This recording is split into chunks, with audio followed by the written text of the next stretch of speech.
Assalamu alaikum. This is Dr. Mariam Babar, lecturer at Department of Applied Psychology, Lahore College for Women University, Lahore, Pakistan. We will discuss today the basic introduction of psychology. Psychology is basically the scientific study of mind and behavior.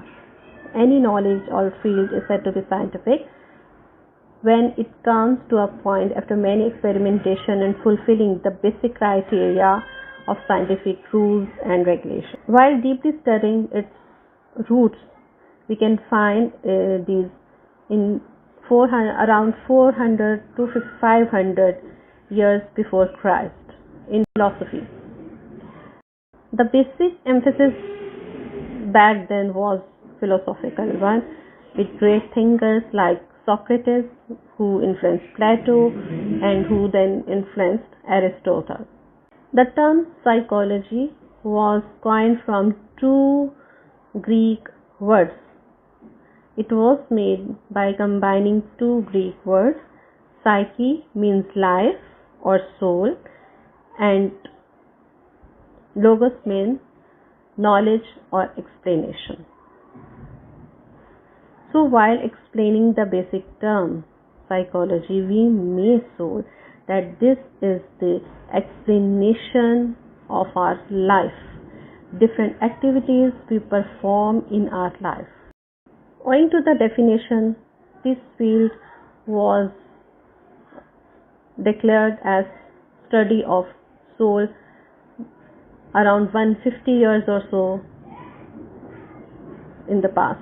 Later, it was renamed as science of soul, but the idea was discarded because science, as we know, is more systematic. It has practical knowledge and empirical observations, whereas soul has no physical existence, cannot see it, we cannot hear it, we don't know its nature basically, and its origin is also not known. Basically kind of a metaphysical concept that is related to, is more religious basically in nature. It's not scientific, it's religious in nature. Soul cannot be verified or testified, while the basic base of the science is the testification and verification. So this idea was discarded, and then the psychology was given another name as study of mind. Mind was considered an entity that has some related to some activities we perform, but that also not observable and cannot study scientifically, so it was also rejected. During its evolution, basically there were four phases. One was the study of soul, then the study of mind. Third was the study of consciousness. That is subjective in nature, is continuous and selective also. Meaningly, anything we do remember, it's up to us. It's a continuous process, and we do pick up things from our environment that we want to pick and that we have interest in basically. So this idea was bit acceptable, but then critics again raise some points. They say it's not a continuous process of consciousness. Not a single living being is conscious all the time. There are the different states of consciousness. That is the conscious, there is the subconscious, and there is the unconscious. And status of consciousness changes alternatively with subconscious and unconscious, although three are existing at the same time, but each point at each given point of time, one of these is more alert, more active. So The third phase of its evolution also had some criticism that was valid in nature. In the same era, J.B. Watson defined psychology as a science of behavior, and that was basically the best definition of the time, as that was approving all the basic essential requirements of science. You can see and observe behavior, you can test it, you can manipulate it, you can change, any variations, you can witness it. So that definition was accepted across the world and has still quite weightage. The main criticism was on Watson's definition was that behavior only represents the observable characteristics of someone and ignores all the related resources of that behavior.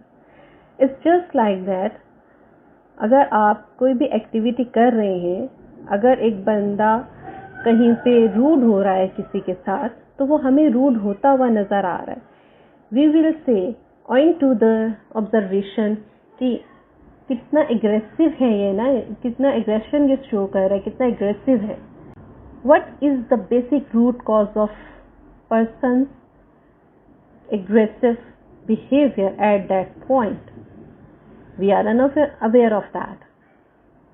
So there is need to modify the current definition like given by Watson, that it's the scientific study of behavior, it's a science of behavior. No, there should be something missed, there should be something more searched out that will give a proper definition of psychology that will include behavior as well as all the respective factors that are causing any specific behavior in a specific time. So research continued and modern definition was evolved that described psychology as a scientific study of mental processes or mind and behavior. Meaningly, it's a scientific study of different mental processes like memory, learning, cognition, it's practicing something, and behavior, thinking. All mental processes included in this study, and then behavior, because behavior is the product of our basically emotions, our thinking, our feelings. That is the expression of our internal mental processes. So this definition covers an observable behavior and all the related factors that cause that behavior. Different psychologists then give different definitions as per their time period, their era, and the research is going on in that specific era. According to Woodward, it's a collective nature of various types of activities that include cognitive, affective, conative, corresponding to knowing, feeling, and doing. The same thing I said bit earlier, that behavior is basically linked to our emotions or thoughts or feelings. So this is the same definition that was given by the Woodward. William Wundt described it as a science of immediate experience with consciousness being the main subject matter. Wundt के मुताबिक ये एक ऐसी science है जो current situation में जब आप बिल्कुल हम अपनी कंप्लीट सेंसेस के साथ कोई भी एक्सपीरियंस करते हैं, तो ये साइकोलॉजी उस चीज़ का नाम है. हम उससे रिलेटेड उस वक्त क्या फील कर रहे होते हैं, क्या सोच रहे होते हैं, that is the subjective in nature basically. Tishner defined psychology as a science of conscious experience that depends upon the person experiencing it. Means Titchener के मुताबिक ये एक ऐसा साइंस है हमारे कॉन्शियस एक्सपीरियंस की, हमारे शाउर की। हम कोई भी चीज़ अपने एनवायरनमेंट में जो एक्सपीरियंस करते हैं, टिचनर के मुताबिक ये डिपेंड कर रहा होता है हर बंदे पे differently.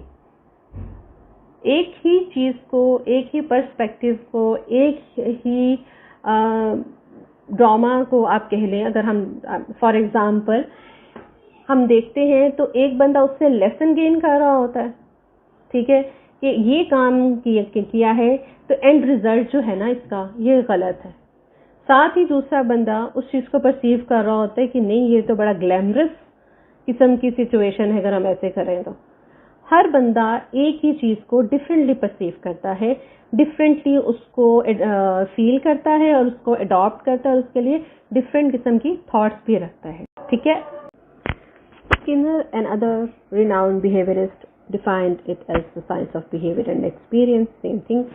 Crow and Crow described psychology as the study of human behavior and human relationship. So according to them, this is basically how we behave determines our relationship with others. It's basically a way of living in a society, you may say. It's basically our behaviors that determine our relationships, how strong they could be, or how our behavior is basically a tool that strengthens our relationships or weaken it. Rush described it as the scientific study of observable behavior of any organism, any living being, how he behaves and any type of behavior that exhibits that is observable, that is called the psychology. Myers gives bit different but quite related definition. He said this is basically the interdisciplinary study of brain activity that is linked with cognition, including perception, thinking, language, etc.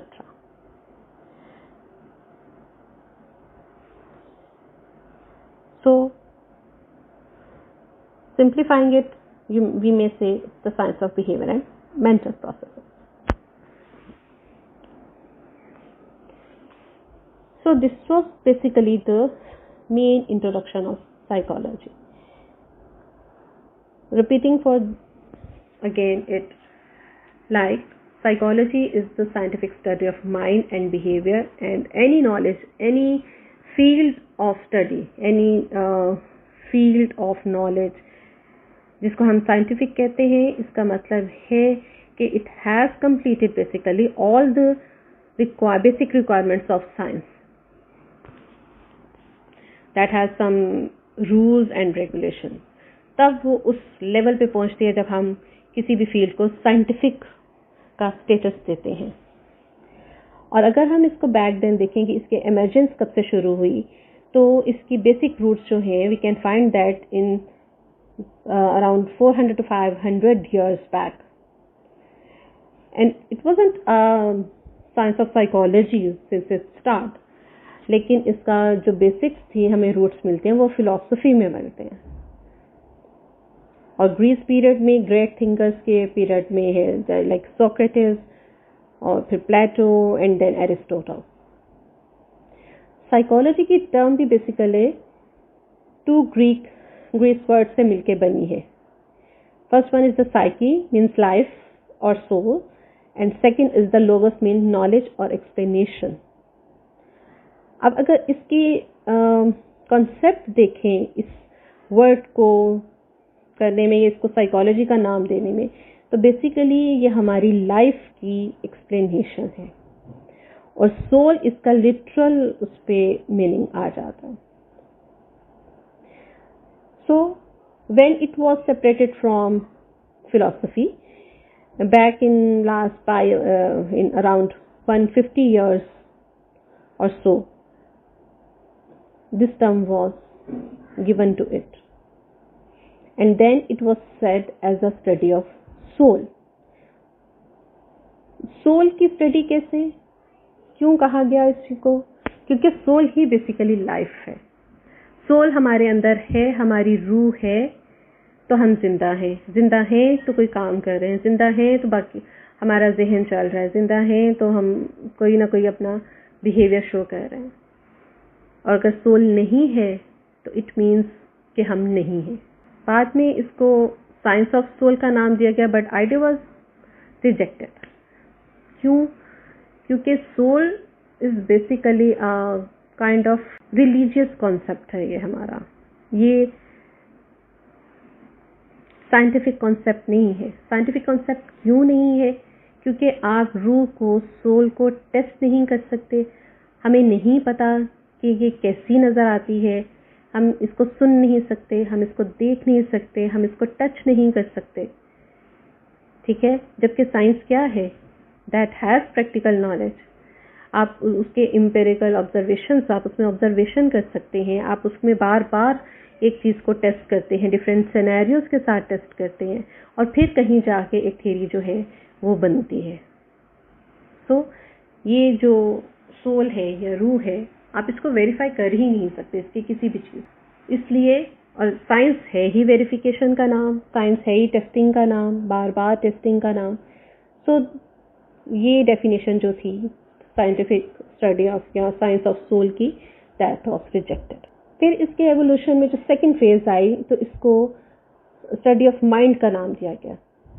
उस इरा में ये definition थोड़ी सी acceptable थी, because different activities we perform in daily life are related to our mind.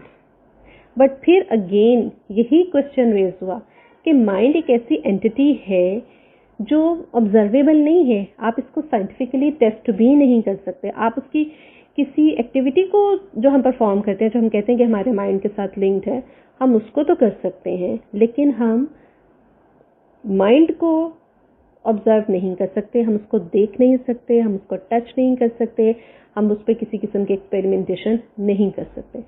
सो इसलिए वो idea भी same reasons की वजह से ऑलमोस्ट रिजेक्ट हो गया। फिर थर्ड पीरियड या थर्ड फेज में it was said to be a science और स्टडी ऑफ कॉन्शियसनेस, शाऊर की, इल्मे शाऊर इसको नाम दिया गया, या कॉन्शियसनेस का नॉलेज कहा गया इसको। अब कॉन्शियसनेस क्या है? कहते हैं कॉन्शियसनेस जो है बेसिकली उसकी 3 कैरेक्टरिस्टिक्स होती हैं। वो सब्जेक्टिव होती है, मतलब जिस बंदे का कॉन्शियसनेस को आप स्टडी कर रहे हैं वो सिर्फ उसी का लिंक है, आप उसको जनरलाइज नहीं कर सकते। ये एक कॉन्टिन्यूस प्रोसेस होता है। हम एक बीइंग अ लिविंग बीइंग, हमारे सराउंडिंग्स में हर वक्त जो कुछ हो रहा है हम उसको रिसीव कर रहे होते हैं, वो हमारे शाऊर का, हमारे कॉन्शियसनेस का हिस्सा बन रहे होते हैं। हम उसको रिसीव करते हैं, हम उसको रिस्पॉन्ड करते हैं। इस वजह से हम एक्टिव कहलाते हैं, या हम इस वजह से हम कॉन्शियस फेज में कंसिडर किए जाते हैं। और फिर ये सेलेक्टिव भी होती है। हमारा जो दिल चाहता है, जिस चीज़ में, जिस हमारी सराउंडिंग में होने वाले जिस भी काम में हमारा इंटरेस्ट होता है, हम बेसिकली उसको फोकस करते हैं, उसको अटेंड करते हैं, और उसकी सारी इंफॉर्मेशन जो है ना उसको पिक करते हैं, और उसके लिए कॉन्शियस भी बिहेव करते हैं। बाकी चीज़ों को हम इग्नोर भी करते हैं। तो ये आइडिया जो था इसको कुछ वेटेज दी गई, इसको कुछ एक्सेप्ट किया गया। लेकिन जैसे जैसे और रिसर्च होती गई, मज़ीद काम होता गया इस फील्ड में, तो क्रिटिसिज्म मज़ीद सामने आने शुरू हो गए जो इस पे भी थे। ये कहा गया कि कॉन्शियसनेस जो है वो हर वक्त एक सेम स्टेट पे नहीं होती। We are conscious when we are awaken. जैसे ही हम सोते हैं हमारी कॉन्शियसनेस जो है वो खत्म हो जाती है, हम सो जाते हैं। अब इर्द गिर्द क्या हो रहा है हमें नहीं पता चलता, ठीक है। उस वक्त क्या है कि हमारा जो सबकॉन्शियस है, कई दफ़ा जैसे हम सो रहे होते हैं ना, सो भी रहे होते हैं और इर्द गिर्द होने वाली कुछ आवाज़ें, कुछ चीज़ें हम महसूस कर रहे होते हैं कि अच्छा ये हो रहा था, या फलां कोई बोल रहा था और क्या बोल रहा था, वो भी हम सुन रहे होते हैं, लेकिन हम उसको रिस्पॉन्ड नहीं कर पा रहे होते, अब हम सो रहे होते हैं। लेकिन उठने पे हमें ये महसूस होता है कि हाँ हम सोए तो हुए थे शायद, लेकिन ये चीज़ें हमने फील की थी। अक्सर बड़े ये कहते हैं कि मैं सो, या कई लोग भी कहते हैं कि नहीं मैं सो तो नहीं रहा था, ये बात नहीं हो रही थी, वो बात नहीं हो रही थी, वगैरह वगैरह। So that is you may से काइंड ऑफ सबकॉन्शियस, कि वो ना तो कॉन्शियस होते हैं और पूरे ना ही अनकॉन्शियस होते हैं। इसी तरह से अनकॉन्शियस की फेज वो है जब हम बिल्कुल सो जाते हैं, और जितनी भी हमारी उस वक़्त फिर हमारा जो अनकॉन्शियस का फेज है वो एक्टिव हो जाता है। कई चीज़ें हमारे ख्वाब में आती हैं जो बिल्कुल अजीबोगरीब सी होती हैं। वो कहीं हमारी ओल्ड मेमोरीज़ को लिंक कर रहा होता है, कहीं हमारी कोई डिज़ायर्स होती हैं जो हिडन होती हैं उनको लिंक कर रहा होता है। ठीक, तो वो कहते हैं कि हर वक़्त इंसान जो है वो कॉन्शियस तो होता ही नहीं है। कॉन्शियसनेस का जो स्टेटस है वो चेंज होता रहता है, कभी वो सबकॉन्शियस में बदल जाता है, कभी वो अनकॉन्शियस में बदल जाता है। और जिस वक्त हम कॉन्शियस भी होते हैं, इवन देन भी हमारा जो एक मेजर पार्ट है अनकॉन्शियस का वो भी एग्जिस्ट कर रहा होता है, और सबकॉन्शियस भी कहीं ना कहीं एग्जिस्ट कर रही होती है। अब सबकॉन्शियस उस वक्त कैसे एग्जिस्ट कर रही होती है, कई दफ़ा ऐसा होता है कि हम कोई वर्ड सुन रहे होते हैं, जिसमें अभी हम पढ़ भी रहे हैं, तो उसमें कई दफ़ा ऐसे होता है कि आपको एक जो बहुत यूजुअल से एग्जांपल मैं देती हूँ, इट्स लाइक कि आपको कोई ट्यून आ रही होती है सॉन्ग की, लेकिन आपको उसके वर्ड्स नहीं आ रहे होते हैं। आपको पता होता है कि वो सॉन्ग आपको आता है, या वो बात आपको पता है, या वो जगह आप जानते हैं, लेकिन उसका नाम आपको नहीं आ रहा होता। तो लेटर ऑन आपको वो चीज़ आ भी जाती है। ये सबकॉन्शियस की एक एग्जाम्पल है बेसिकली। सो क्या है कि कॉन्शियस होते हुए भी वहाँ पे साथ ही दरमियान में छोटा सा टाइम या किसी एक छोटी सी चीज़ से लिंक जो है ना हमारा सबकॉन्शियस एक्टिव होता है, और बाकी हमारी पूरी जो स्टेट है वो कॉन्शियस होती है। तो वो कहते हैं कि इंटरचेंजेबल है ये, मतलब स्टेटस को अपने चेंज करते रहते हैं, और तीनों जो हैं वो प्रेजेंट तो होते हैं। सो आप इसको नहीं कह सकते कि ये स्टडी ऑफ कॉन्शियसनेस है।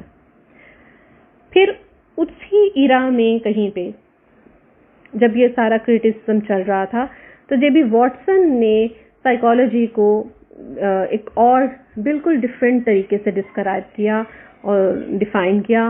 वॉटसन का कहना था कि it's basically the study of behaviour, मतलब इट्स बेसिकली हम जो काम भी कर रहे होते हैं, जो भी हमारा ऑब्जर्वेबल बिहेवियर है, उसको स्टडी करना, उसको एक्सप्लेन करना, उसको साइंटिफिकली चेक करना, साइकोलॉजी।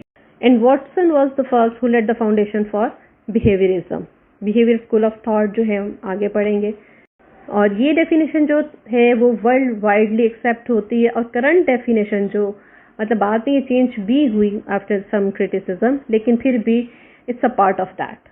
अब इस पे क्या क्रिटिसिज्म आया था, इस पे बेसिकली ये क्रिटिसिज्म था कि ये ठीक है कि ये स्टडी ऑफ ऑब्जर्वेबल बिहेवियर तो है, जो हम किरदार अपने एनवायरनमेंट हम कर रहे हैं, जो कुछ भी हम कर रहे होते हैं, जो भी हमारा किरदार है जो नजर आ रहा है, ये उसको देख रहा है, ये उसको स्टडी करने की साइंस तो है।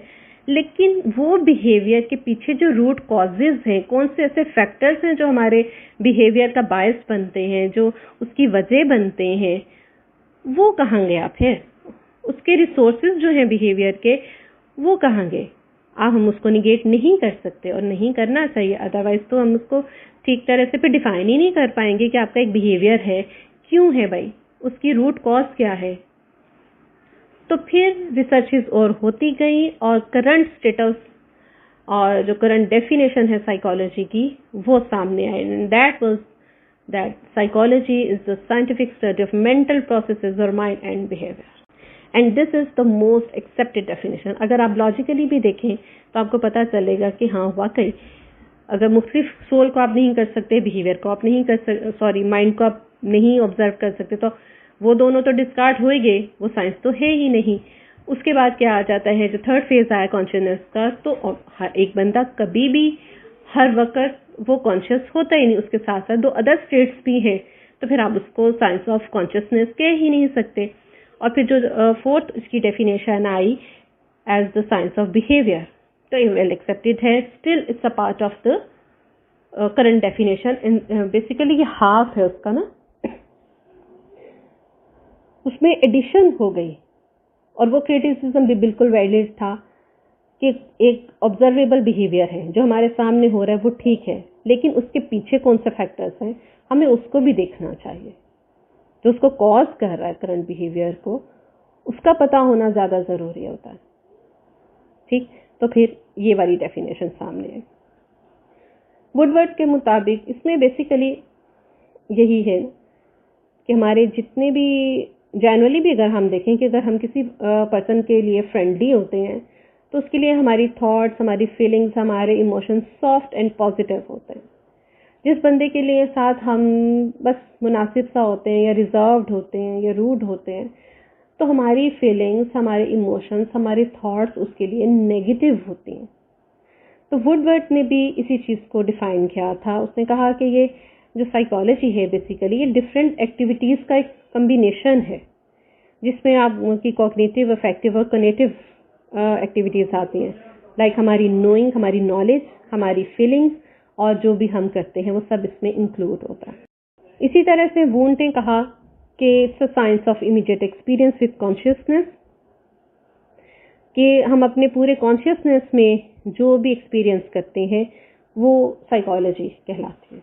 किचनर ने कहा कि हमारा ये साइंस है, साइंटिफिक स्टडी है बेसिकली हमारे कॉन्शियस एक्सपीरियंस की, लेकिन हमारा कॉन्शियस एक्सपीरियंस डिपेंड कर रहा होता है कि कौन उसको एक्सपीरियंस कर रहा है। लाइक अगर मैं किसी चीज़ को एक्सपीरियंस कर रही हूँ तो वो मेरा डिफरेंट है, आप कर रहे हैं आपका डिफरेंट है, कोई थर्ड पर्सन है वो उसको और तरह से देख रहा है, ठीक है लाइक तो हर एक का ये डिफरेंट होगा। फिर another very renowned behaviorist Skinner, he also defined it as the behavior and experience. Simon Crow and Crow ने कहा कि it's basically the study of human behaviour and human relationships, मतलब लोगों का बिहेवियर क्या है और लोगों के आपस के ताल्लुकात कैसे हैं, ये इस चीज़ को स्टडी करती है। और मायर्स डिफाइंड इट एज कि ब्रेन की डिफरेंट एक्टिविटी जो है वो लिंक करती है हमारे कॉग्निशन के साथ। सो बेसिकली ये डिसिप्लिनरी एक स्टडी है, और अगर आप उसको थोड़ा सा इजी वर्ड्स में करें तो वही डेफिनेशन सामने आ जाती है, it's a scientific study of behaviour and mental processes. So this was basically how psychology was emerged, evolved and came to and got its current position. Thank you for listening. Take care. Allah Hafiz.